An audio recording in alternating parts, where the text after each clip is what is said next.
If you're wondering why there's a copper distillery in the middle of that forest, there shouldn't be. Chlorophyll is made by chloroplasts, not industrial equipment. You are made of air. I mean, that every carbon atom in your body right now used to be a molecule of carbon dioxide floating around in the sky. Something pulled it out, something grabbed CO2 out of the air and turned it into sugar.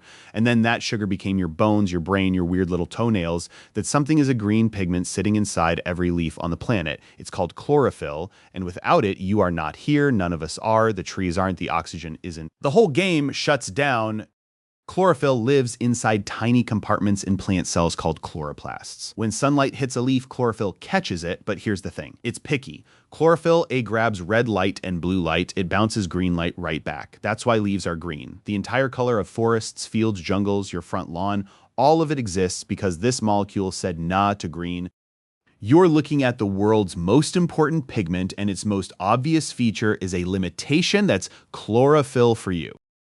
Now, structurally, chlorophyll is wild. It's built around a ring of atoms called a porphyrin. Picture a flat ring with a metal atom sitting in the middle like a throne. For chlorophyll, that metal is magnesium. Hold that thought. Because your blood has a molecule that looks almost the same, hemoglobin, same porphyrin ring shape, but instead of magnesium in the center, hemoglobin has iron. One molecule uses that ring to catch sunlight and build sugar. The other uses the same ring to carry oxygen through your veins. Same scaffold, different metal, completely different job. That's like finding out a fire truck and an ice cream truck use the same chassis. Here's where it gets real. There's a machine inside chloroplasts called Photosystem II. When light hits it, Photosystem II does something so violent it sounds fake. It rips water molecules apart, splits H2O into hydrogen, electrons, and oxygen gas. Every molecule of oxygen you have ever breathed came from this reaction, every single one. That breath you just took, Photosystem II made that. And no, photosynthesis does not happen inside an industrial warehouse. That's supposed to be a rainforest. Plants run this reaction all day, every day, across every leaf on Earth. Together, they pull roughly 100 billion metric tons of CO2 out of the air each year and turn it into sugar. Billion. With a bee that sugar feeds the plant, then something eats the plant, then something eats that thing. The whole food chain is downstream of this one green pigment catching sunlight and ripping water apart. Here's the part that should keep you up at night. We're cutting down the things that do this. Forests hold most of the planet's chlorophyll. When we clear a forest, we don't just lose trees. We lose the machinery that pulls carbon out of the air and puts oxygen back in.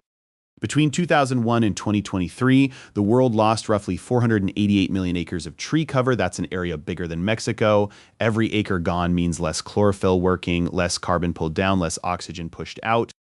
And it's not just forests. Ocean phytoplankton run the same chemistry, tiny floating cells packed with chlorophyll doing photosynthesis across the surface of every ocean. They make about half the oxygen on Earth. Recent studies show some phytoplankton populations have declined as oceans warm. The chemistry still works. There's just less of it running. Chlorophyll has been doing this for about 2.5 billion years. Long before us, long before anything with a spine. It built the atmosphere we breathe, it built the food chain we eat, it built the fossil fuels we burn, which were just ancient plants that ran on chlorophyll and got buried.